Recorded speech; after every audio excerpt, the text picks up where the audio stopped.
Good evening. My name is Malcolm Clemens Young. I'm the Dean of Grace Cathedral here in San Francisco, California. Welcome to the forum, and thanks for joining us online. Following the attack on Pearl Harbor on December 7th, 1941, the United States government interned 120,000 people of Japanese descent living in the mainland, while this much larger concentration of Japanese in the Hawaiian Islands were not similarly incarcerated. Tom Coffman is a political journalist and a leading historian of modern Hawaii. Author of 6 books and director of 6 documentary films, his latest book is Inclusion: How Hawaii Protected Japanese Americans from Mass Internment, Transformed Itself, and Changed America.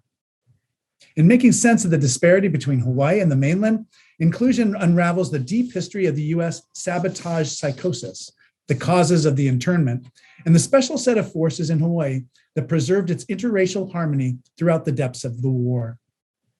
Each year, the Cathedral chooses a theme for inspiration and reflection, and in 2022, our theme is connection.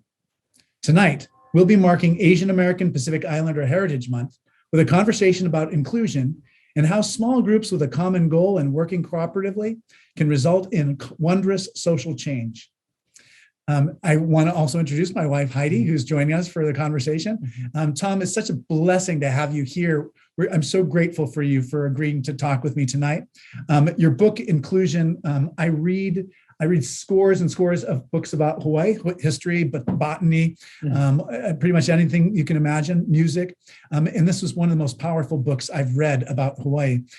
Congratulations on such a carefully researched work. Thank you very much. And it's nice to be here. You know, as I was reading, I was thinking there were Japanese Americans in Hawaii were about 37% of the population. And in the West Coast of America, they were much smaller share of the population, but were interned in massive numbers. And I wonder if you can just give us the explanation for why the experience in Seattle or Los Angeles or San Francisco was so different than Honolulu or Wailuku or Lihue or what have you. Well, the numbers are stunning. The 37% in Hawaii number is, as you said, and when you say a small number in the West Coast states, it was between 1% and 2%, depending on where you were. So it was a widely scattered population that was a really small part of the total population. Nonetheless, it was perceived as this great security threat emanating from scare stories that were originated from Hawaii by, first of all, by the Secretary of the Navy, who arrived the week after the bombing and announced that this was sabotage on a almost unparalleled scale. It was the worst since he had since the sabotage in Norway when the Germans invaded Norway. If you can imagine how inflammatory that was, and from his original scare statement. The story mushroomed across the United States, around the West Coast particularly, where there was fear of an invasion, and it reached very receptive ears in Washington, D.C. People in Washington, D.C., starting with the president and with the intelligence agencies who had looked at Hawaii's Japanese American population for years with skepticism as to their loyalty. In Hawaii, by contrast, there was a great deal of community organization and communication, positive communication, basically, in which rumors were investigated and dispelled, and assurances were given from the top level authorities in Hawaii to the Japanese community to the effect that we want to involve you in the war effort. We are not going to run out and do any kind of mass evacuation and incarceration. And it set in motion an entirely different dynamic. It set in motion a dynamic, by and large, this is, is not a perfect process, as you can imagine, such an anxiety-laden time, but it set in motion a substantially trusting process. And so it was almost a night and day difference in which, paradoxically, the fear of sabotage took hold of the mainland population when it was disbelieved on the ground, on the site of the attack in Hawaii. Right. So in Oahu, for instance, people are not worried about sabotage. And even though the attack happened on Pearl Harbor, and people who are in Seattle are worried about sabotage, even though no Japanese forces have moved further east than Hawaii. It's such an interesting thing. I wonder too. My family actually, my great grandfather was interned in World War I in Berlin. And I wonder if you can talk a little bit about the history of just like internment camps in modern warfare. I mean, I wonder what you know about that. You may have done a little bit of research in order to understand the context of this particular situation. Yeah, I'm not an expert on it, but I can speak to it at a modest level, and that is that internment, while it makes everyone's hair stand up on the back of their neck, internment does logically arise. The subject logically arises if there is a large population derived from the country of origin that you're fighting with, right? Right. And so, I think part of the discussion of inclusion, meaning in a general sense, not just my book sense, does need to deal with a rational discussion of internment or some kind of method of intelligence gathering and surveilling in wartime, and like supervised parole of actually like a very few people. Yeah, that was interesting to me too, that the people in the Hongwanji missions were especially suspect. People who'd gone back to Japan for language study, et cetera, were especially under scrutiny. So people who were close to Japan or sent from Japan as teachers, as missionaries to temples, or as for Shinto temples, which were very much identified with Japanese militarism. Yeah. And a certain number of Japanese language journalists, most of whom were Japanese American, and a number of Japanese businessmen who did a lot of things like import-export. And so this amounted to, in the first round of right after the bombing, about 400 to 500 people being picked up and detained. And that is in contrast to several thousand on the West Coast. Yeah. So the dynamic had been, because the FBI and naval intelligence, army intelligence, so on, had been studying this community, in a way that today would, make us very uneasy. Yeah. But there were arrest lists, and the process was of increasing confidence in either the loyalty of Japanese Americans or the harmlessness of their alien parents. And so the number of people on the arrest list was shrinking.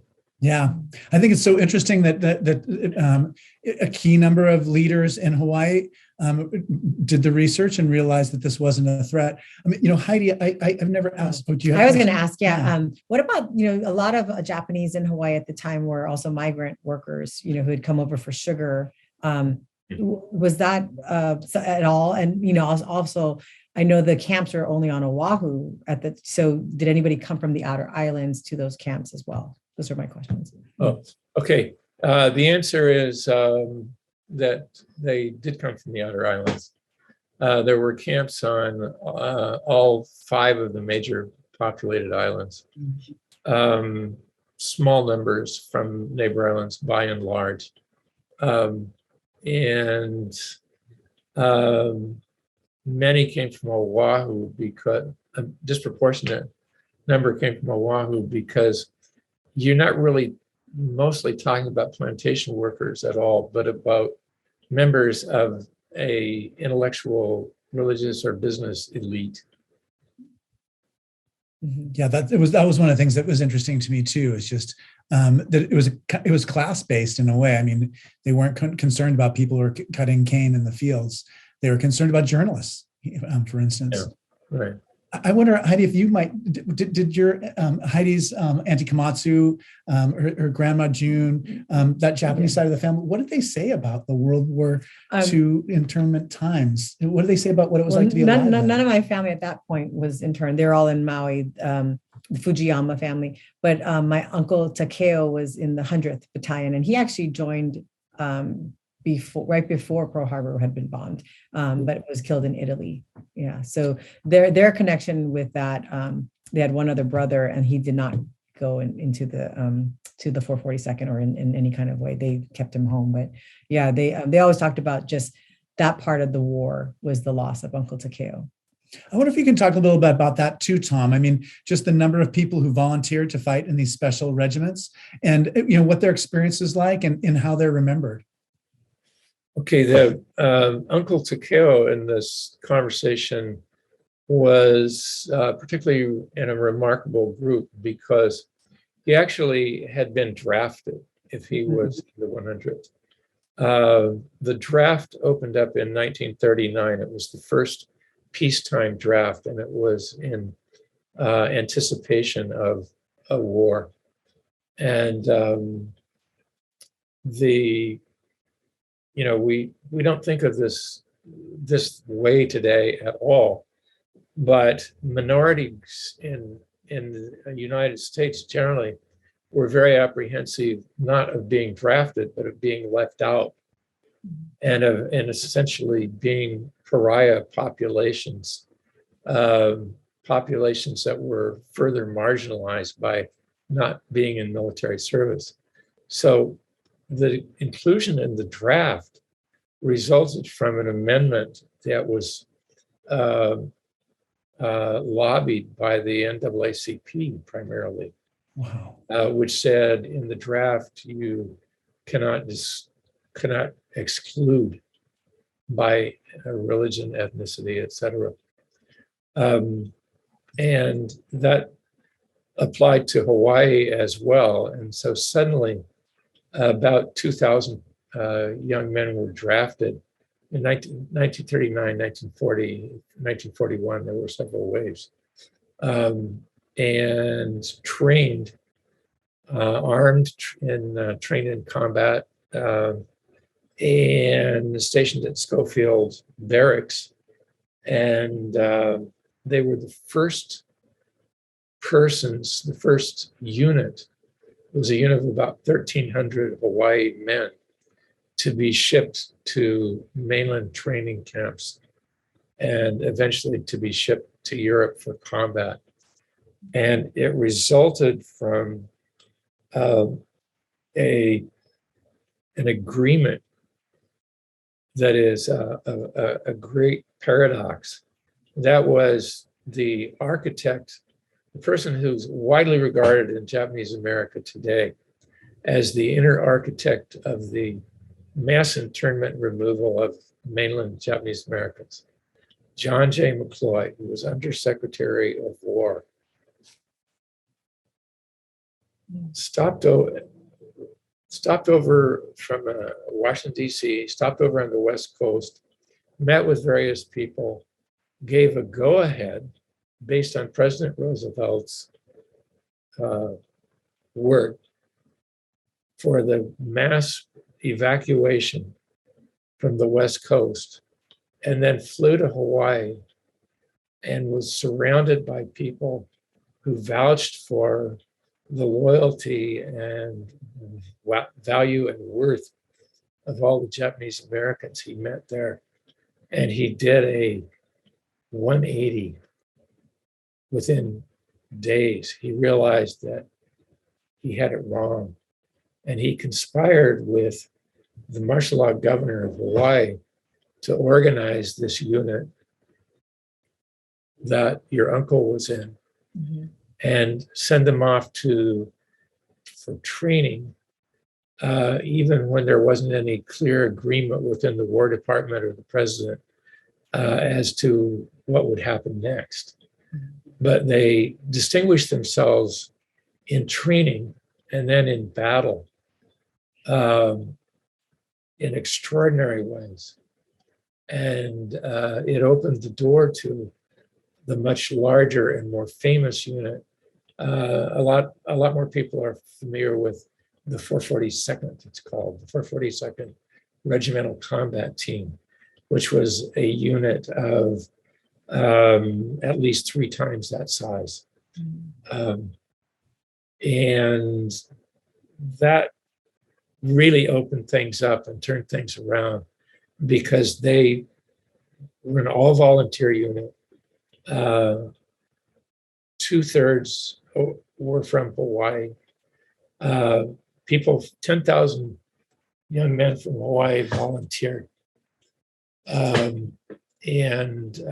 So there wasn't room for all of them in the first wave by any means. But they formed this much larger outfit, and they distinguished themselves in battle in extraordinary ways. They really rose to the top of the American combat forces in the Italian theater and the French theater, and then returning to the Italian theater, breaking the German lines, leading to the surrender of Germany. Yeah, I mean, one of the things that I think is so interesting in your book is you talk about just kind of the role of Japanese officers. I wonder if you can talk a little bit about that, just like kind of upward mobility in the Army for people of color, that story. Okay, there's layers and layers, but everything's complicated. The seminal layers are always the most interesting, right? Because, exactly.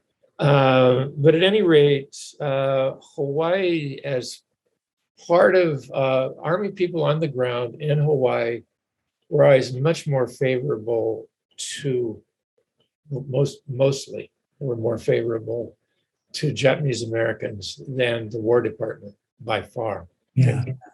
And as a feature of that, they started ROTC in the high schools in 1923. I was in JROTC. That fits. Yeah. And so there were, hundreds and hundreds of young men who were, introduced to military training, and then went on to ROTC at the University of Hawaii, and would do, like 2-week summer camps and all of that. And some of them became officers in the 100th Battalion immediately, and then some additionally became officers in the 442nd initially. But by and large, because of this War Department distrust and this essentially racialized system, right? Yeah. White officers were imposed um, in the higher reaches. But as battles went on and battlefield deaths went on, increasingly Japanese Americans exerted a higher and higher level of leadership until finally one was a commander of the 100th Battalion. Yeah. It's funny because I came on the scene and I guess I saw some of the vestiges of just like this incredible like Japanese culture in Oahu. I think like of Kuakini Hospital, like volunteer associations, religious organizations. One of the things I am interested in is if you could talk a little bit about the situation for Japanese Americans or people of Japanese ancestry in Hawaii in the 20s, and then what it was like for people of Japanese ancestry after World War II. Okay. What would I say about the 20s? I would say that,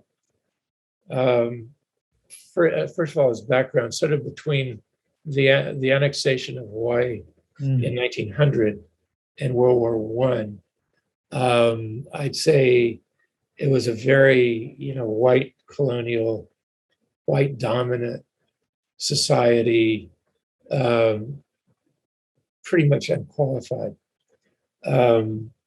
And Japanese were only arriving in large numbers in the late 19th century and early 20th century. As it turned the corner from World War I and the interwar period, the Japanese community was getting, I think, increasingly well organized and active in civic life, preliminarily active in politics, businesses functioning, some labor organizing going on. It was very important. And generally, there was a realization, I think, on the part of the white elite that the Japanese community was there to stay. Yeah. It was not a transient community. They were neither coming to Hawaii and then returning to Japan, nor coming to Hawaii and then moving on to the mainland. That this sizable Japanese population had developed and put down roots. And it was not without contention, but there were increasingly relationships and ties that helped bind things together when the horrendous stress of the crisis of the bombing occurred. Yeah. This is a question for both of you, actually. One of the things I realized from your book was just, how Christian organizations were involved in giving a people a sense of racial equality that is an important value for people to have. One of the things you talk about with the Council for Interracial Unity is just the influence that kind of set of ideas that all people really are created equal in the eyes of God, and how powerful that idea was in Hawaii, and how, in a way, Hawaii was so much further ahead than the mainland in terms of that value. The question for the two of you is, every time I go back to Hawaii, I do feel like there's a certain respect for like the religious establishment that I just don't see in the West Coast. There's a deferential part of it, but there's also the part of just like family parties. There's a prayer before the family parties. Like, I would be surprised if I was on the mainland and somebody said, "Okay, we're gonna pray." I wonder if you could talk a little bit about just like the influence of Christianity in Hawaii, and not just Christianity. I'd say religious institutions in general. Well, I agree with the drift of your question.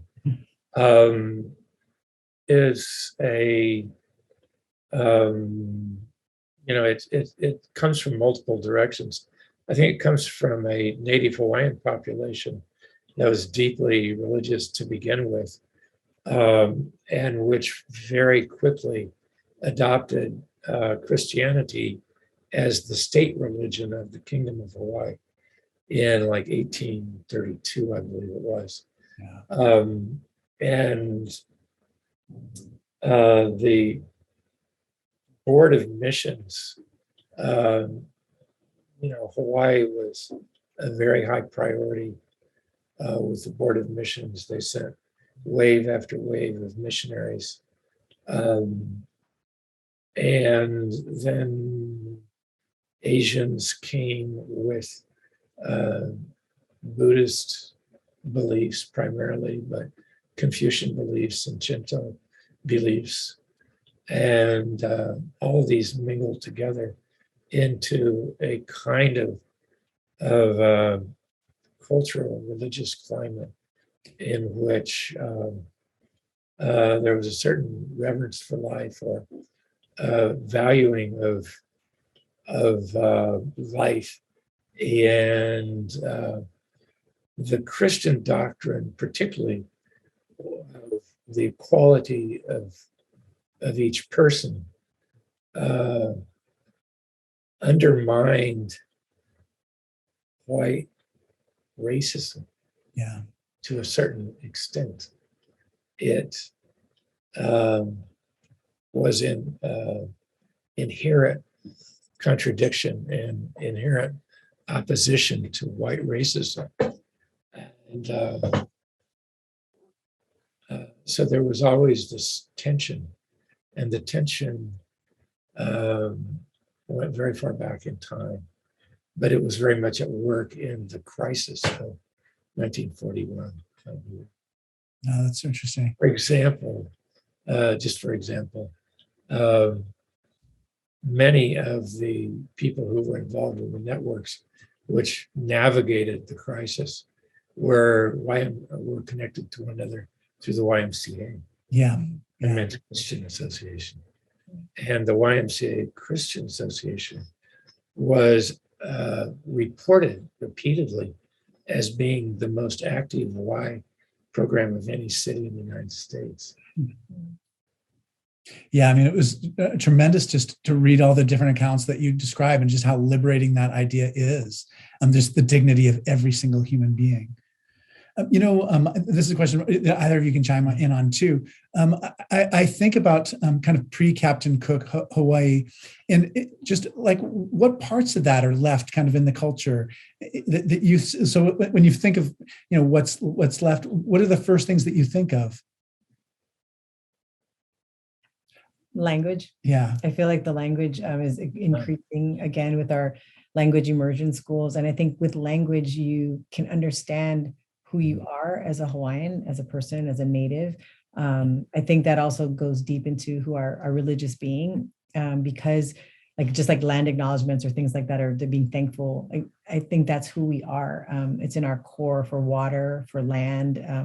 And so I think definitely having our language is on a rise. It was definitely, we were the most literate, for a period of time. In the 19th century. Right. And with David Malo. And so I think having that resurgence, like my generation, in the 80s, everybody took Japanese because you wanted to work in the hotels and be able to speak Japanese.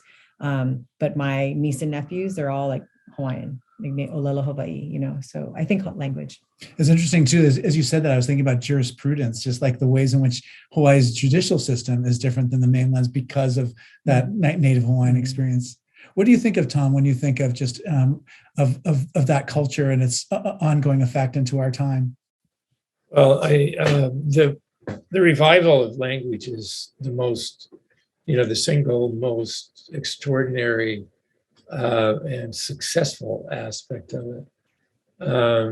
But certainly, all aspects of Hawaiian culture are being retrieved on some level and being revived and reworked for contemporary time, I think. And then, the question of the relationship between this, in essence, a suppressed nation. The Hawaiian word is lahu, suppressed nation of people. And what is the relationship of a suppressed nation to a, what was it, in essence, an invading nation? Right. And that all remains to be worked out and the problems of relationship and the problem of inclusion is, I think, very much in the forefront of how we're struggling today with the relationship between the state of Hawaii, Native Hawaiian, Lahui, redevelopment, and in turn, the relationship to the United States. It occurs to me that Hawaii is the only state of the United States where there is an indigenous population that has a tradition of nationhood as contrasted to tribal organization, and also it is the signature culture of this place. And in terms of spoken address of values, Hawaiian culture defines relationships and values way disproportionate to its, very sizable population. But it's a really vibrant, ongoing process, and who knows where it will go. It's really unfathomable. Yeah. I like the fact that, well, when you say that it derives from a nation, right? Before annexation, there's a lot of in the 1800s, late 1800s, with like connections with even the Japanese nation and Hawaii. I think even talk about arranged marriage between Princess Kaiulani, and so there was always some kind of connection. But I was wanting you to kind of nation connection. Yes, Yeah. national, and really, a national love kind of, and a respect for each as well. And I'm thinking, going back to like just the book and inclusion, and how, where we got, how we weren't so susceptible to like, yes, we're going to turn everyone in Hawaii. I think it also goes back to that love and respect of like knowing each other, and I think in your book, you talk about that, where when you know a person, it's you can understand them as well too. So if you can explain a little bit more about that. Well, I try to write about the importance, and these are like very much Hawaiian values, but the importance of being outgoing, the importance of active friendship, the importance of communicating, the importance of a sunny greeting, all of which adds up to what is our word, your word, my word, aloha, which is quite real for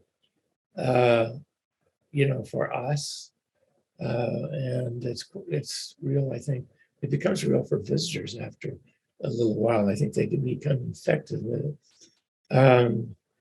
and these types of relating to each other, multiply and spread out, and it's the basis of community to a significant extent.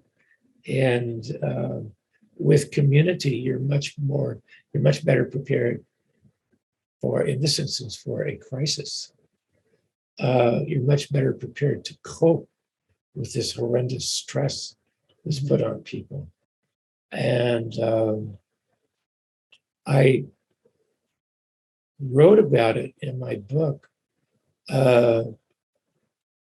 knowing that many people expect history to be dished off in terms of what this powerful person said to the president, and what the president said to the Secretary of the War, and what the Secretary of the War said to the general and the admiral, and then why the person got fired, and who came to replace him, and how the war went.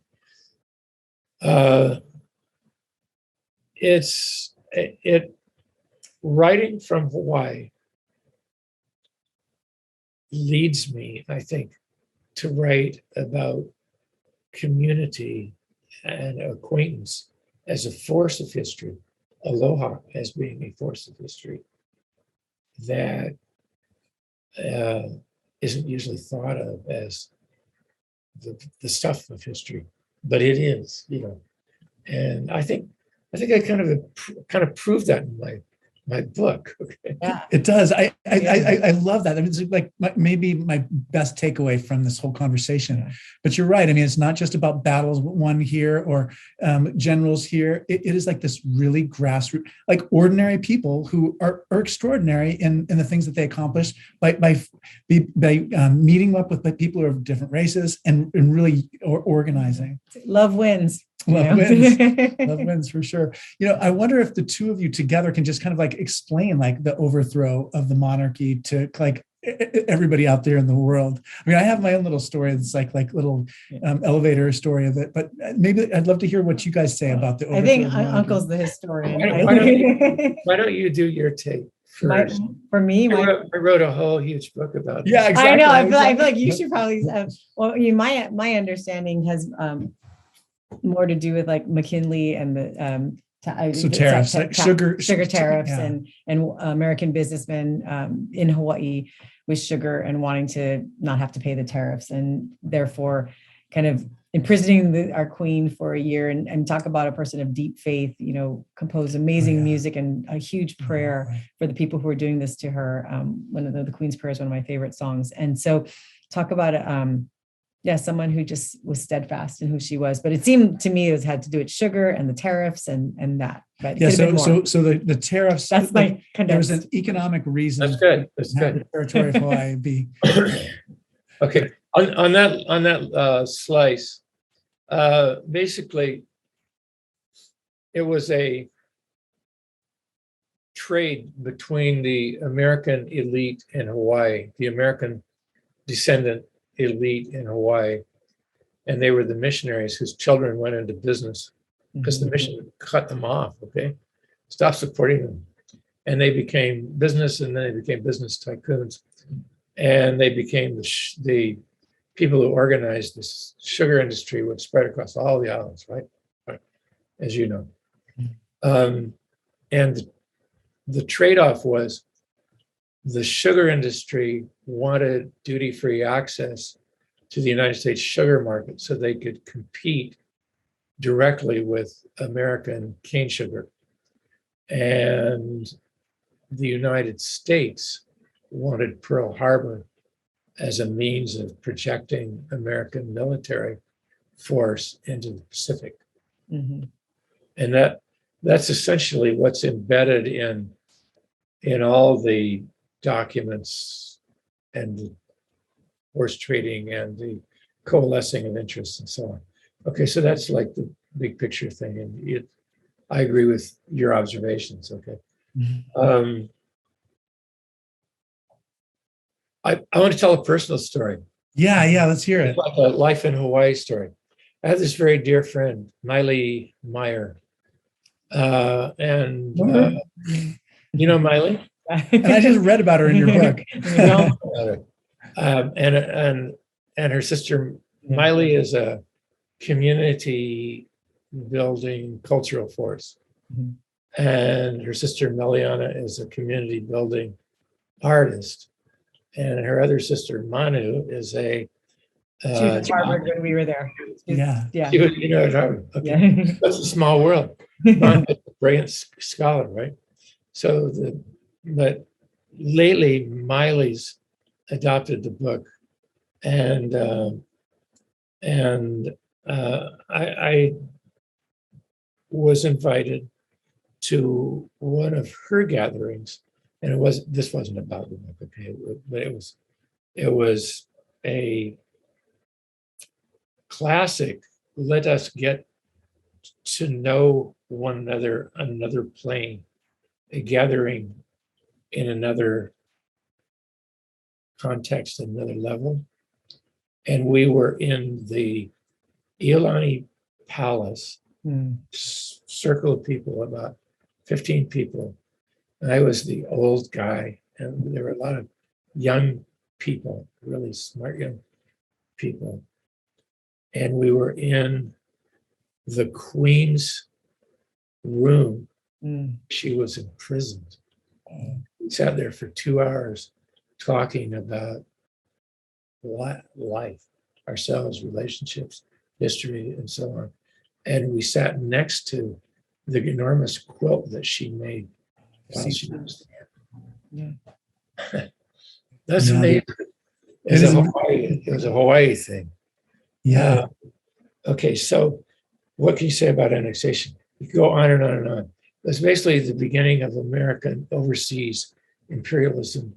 It occurred in context of a war instigated by the United States government against Spain. Right. And it got confused with the crisis in Cuba, which was a Spanish colony. And it got confused with the Philippine-American War that Americans know nothing about, but we fought a war for 13 years in the Philippines as part of suppressing Filipino nationalism and taking over Philippines until 1946, when it finally was made an independent country. And this is all a part of America's Colossus America spreading its dominance in the world. And Hawaii has, I'm looking out at Kaneohe Marine Corps Air Station, which is across the mountain from Pearl Harbor. There's where the Japanese attacked our planes. There's where they attacked our ships.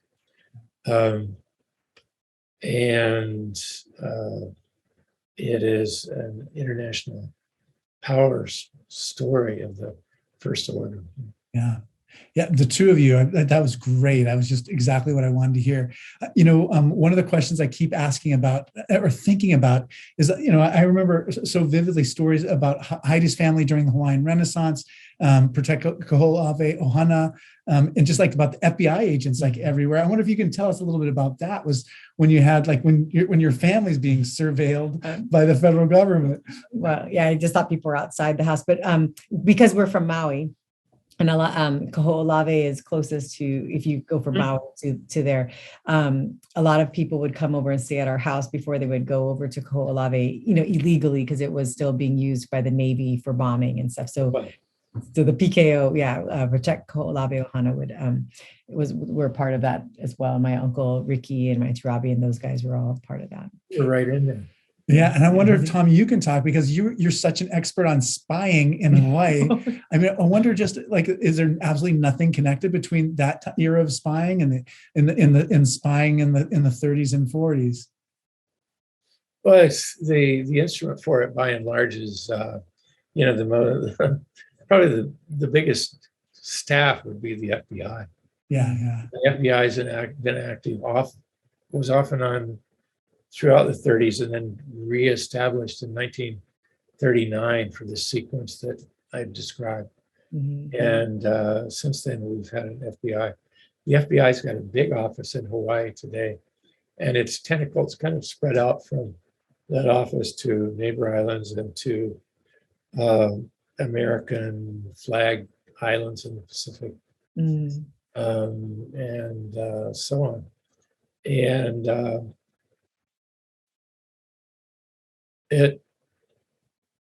it's a very mixed bag, surveillance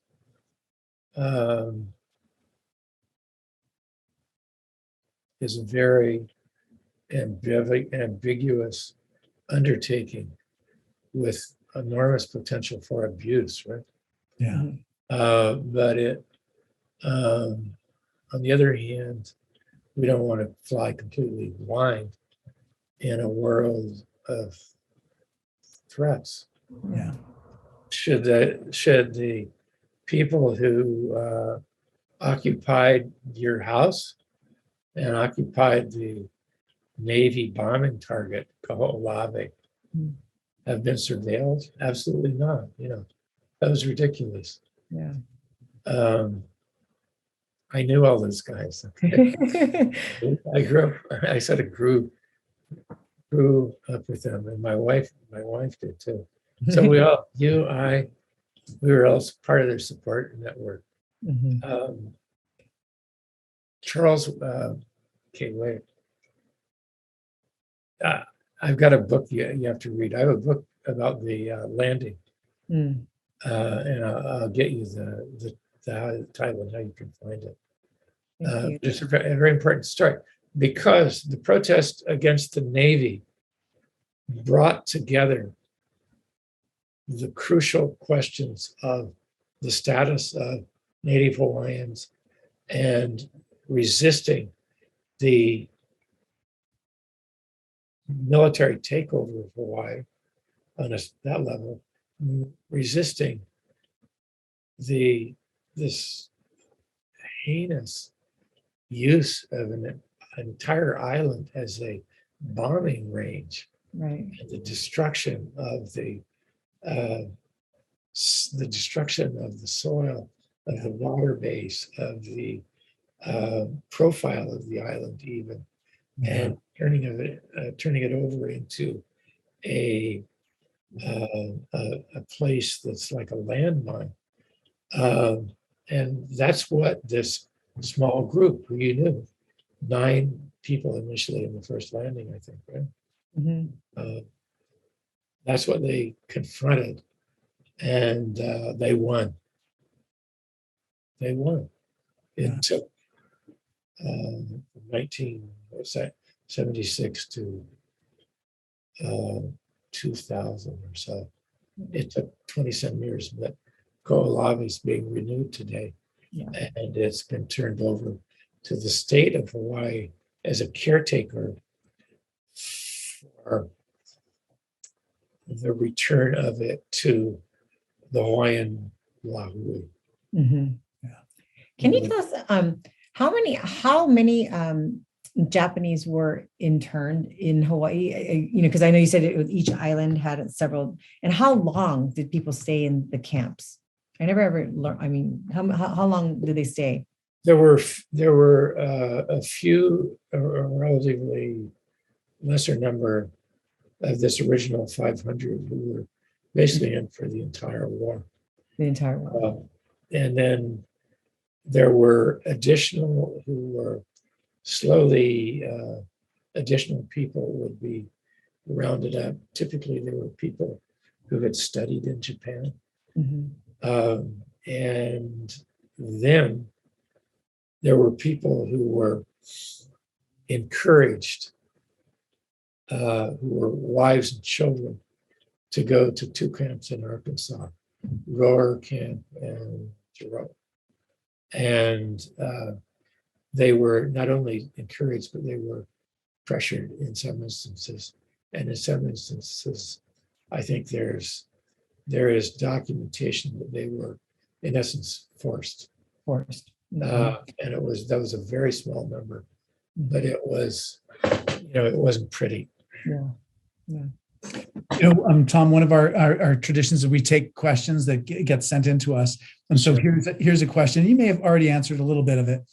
Is the difference in treatment of Japanese people in Hawaii does it have something to do with the traditional Pacific Island people's view of family and community, no matter who they are? I'm not talking about the large population of white people in Hawaii now, but the native Hawaiian people. So that's just reading the question. Yeah, no, I think so. I think it is a sense of ohana, family, and welcoming. And you are a mixed Japanese Hawaiian ancestry, right? Yeah, I am the complete product of probably sugar in some ways, because my mom's so sweet. my mom's side is French, Native American, English, and Hawaiian, and then my dad's side is Hawaiian, Chinese, Japanese. So there you go. Intermarriage and is increasingly a significant aspect of all of this. And like I used to be able to recite the fastest growing ethnic group in Hawaii is people of mixed ancestry. Yeah. In my now sprawling family, we have Hawaiian, Chinese, Vietnamese, African, Caucasian, probably another one or two. And that's in 4 generations. So. Yeah. One question I just must come up all the time for the two of you is, Barack Obama. And what do you think, what effect did Hawaii have on Barack Obama? What effect did that have on the United States culture, life, politics, et cetera? Oh, I think Hawaii affected Barack Obama. I mean, you can't be in Hawaii and not be affected by the aloha spirit and growing up with ohana around you, and and a loving diversity and true embracing and inclusion and stuff, and as well as to go off and then he had a great education at Punahou, and then go off and kind of, I think, spread that aloha spirit and that message, and I think that's what he tried to do in his presidency. Michelle Obama, the first lady, said, to understand Barack, you have to understand Hawaii. Yeah.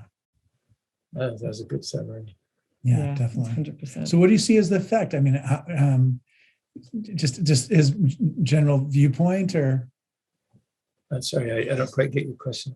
Yeah, I mean, what, do you see any particular like policies or any particular speeches or anything like that you see that in more or less, or it may just that may be too far, too finely point? In President Obama? Yeah. Well, I think his whole presidency and his whole demeanor was about trying to bring people together and to try to create a more unified and whole nation. It ran through, everything he did domestically. One of the questions I don't know if you've been to Maui lately, but I mean, the Maui that I first encountered is just gone because sugarcane and pineapple, it's just even the landscape is just vastly different than what I first encountered. I wonder if you can talk a little bit about just what effects the sugar moving out of Hawaii is having just on the political situation and just on the culture of the islands. That's a really good question, and it's strangely not a question that's really dealt with much or actively, but it's huge because we basically changed from a plantation-oriented economy to having all the sugar and pineapple disappear over a horizon of about 25, 30 years. And so there's a lot of struggle over what to do with the land, how to protect land when it's not being used, how to put land to land and water to productive use. There's led by, I think, inspired substantially by Native Hawaiians. There's a pretty vigorous back to the land movement and a movement to restore damaged land and damaged waterways, to renew stream flows, for example. And so it's a very complicated process. It's very important and it's ongoing. It's like that whole central Maui plain that you're familiar with. Until recently, that was the last big sugar plantation, and suddenly it went away. Mm-hmm. And now it looks like a wasteland. Right? It's so like a dust bowl right now. It's a dust bowl. I think the water right parts of it too. I think you're spot on. So much of the water was diverted back in the day to it really goes back to the Mahele and then the Kuleana land rights and your water rights to basically grow taro, which is grown in running water. So the water rights were so important. And then diverting all of that water for sugar and for all the plantations. And then in the books, it was supposed to be that you forfeit, right? If you're not using it anymore for agriculture, forfeit, it goes right back to where it should go in the streamlands and, bringing back the land. But in the 90s, I think Hawaii voted to have golf courses be considered agriculture. And so if you don't forfeit it, if you substitute agriculture for agriculture. And so that's how they kept it. And that's how Kapolei and Second City and all those other places were developed based upon that. So water is huge. I mean, water, you have to understand everything in Hawaii is named after, like Waikiki, that water is Wai, right? Waikiki, Waihe'e, Waihole, Wai. Everything talks about the water. And in Hawaiian value, the way you say wealth is vai, it's water. So everything is water. And that's why language, when we go back to language, being the key thing that's helping natives understand who they are, it is our language. Good. Yeah. Yeah, definitely. One of the questions I always think about is, Heidi describes what it, because her mother was born in the territory of Hawaii and Heidi was born in the state of Hawaii. And, I have all these images of people holding up newspaper with the headlines, statehood and that kind of thing. But I wonder if you can talk a little bit about just what the issues were involved in becoming a state. And was it just, how popular was that idea? And what did it feel like to become a state, for people in Hawaii? Well, Heidi was here and I wasn't. So why don't you go first, Heidi? Oh, I was born in the state of Hawaii, whereas because in 1959 we became a state, and I was born. Yeah, we're too young. We're too young. It was already a state. What would you say about your parents' idea of? I think at that point in 1959 they were teenagers. I think that at that point they were okay with being Hawaii. They thought that was great being the 50th state. They had a lot of years as a territory and annexation was far away. So it was okay. Yeah, we'll be part of this and stuff. So I didn't think it was as big of a deal as it would have been closer to annexation. Yeah. And also I'd say after the Hawaiian Renaissance, there's a different take on what that would have meant. Right. And then the Hawaiian Renaissance movement in the 60s and 70s for us as well was a difference. But so in that story, the legitimacy of the state of Hawaii is under attack today. Yeah, right. Pretty widely. Yeah. And that's an aspect, a huge aspect of what needs to be dealt with and resolved. Yeah. So there are, Hawaiian nationalists whose conversational references the fake state of Hawaii. Yeah, right. Yeah. The Hawaii's status in the, as a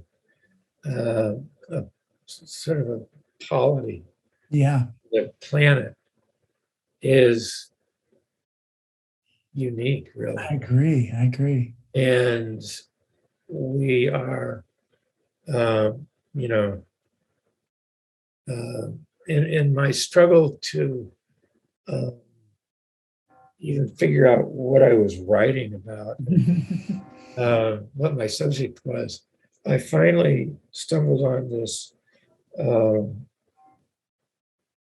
conception that Hawaii is, like a unique Pacific gathering place where there's this large indigenous population and then all these people from all over the Pacific, and we're all mixing together. And so this is like a unique community. And then there is a submerged Hawaiian nation. And then we are the 50th state, and we are an outlier of the whole US military industrial complex. And a projection of that into the middle, central, and western Pacific. All those things are going on at once. And to grapple with the question of what Hawaii is, you kind of have to, see it as a multi-dimensional matrix and kind of float up and down, Yeah. Tom, it's such a short time that I've been talking to you, but you've opened my eyes to so many things that I kind of had little intuitions about, and you helped me to see it in a really new way. As I say, I'm falling in love with Hawaiian, and being absolutely drawn into the aloha spirit. It means so much to me. It's been such a blessing to have you help, and you too, Heidi Ho, both of you clarifying some of these questions that just questions that I didn't even know that I had. So thank you so much for this time together today. Okay. Thank you, Uncle. Hey. Our last forum of the season is on Sunday, June 5th at 9:30 a.m. It will be in person in Gresham Hall. I'll be talking to our new Vice Dean, Greg Kimura, about his story and his hopes for his new role. We rely on your support for the forum. Gifts of any size make a difference. You can give on gracecathedral.org or by texting THINK to 76278. 76278. Again, Tom Coffman, thank you so much. I look forward to seeing you next in person, and I'm going to check out the other books too, so I can know a little bit more about your other work. Aloha. Aloha. Shout out to Bess. Hi, Bess.